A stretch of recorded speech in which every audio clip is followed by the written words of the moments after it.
Okay, so responding sa question natin. Hi po, Doc. Nakailang pa-check up na po ang anak ko. Pero pabalik-balik ang about po niya. Ano ba kayo magandang gawin? Okay. So, common to sa Pilipinas, no? Uubuhin, gagaling, uubo, gagaling, no? Ang most common na nagiging problem dyan, especially sa mga kliniko at mga nakikita kong pasyente, number 1, yung exposure sa environment. Baka naman, nagiinuman niya tayo ng gamot, tapos, pabalik sa bahay, marami na namang ubo, or sa school, marami na namang ubo. Natural, mahahawa at mahahawa yung pasyente. Misconception kasi natin, kapag uminom na tayo ng gamot, tapos okay na, okay na. Hindi po yun ganun.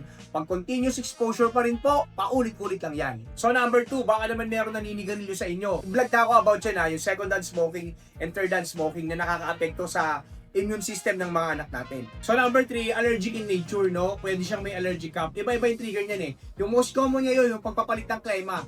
Basta na-expose siya sa known allergens niya. So iba-iba talaga ang pwedeng makapag-cause dyan. Kailangan ang doktor mo ay malaman kung ano ang pinaka nag-cause para mabigyan ng tamang gamot. Okay?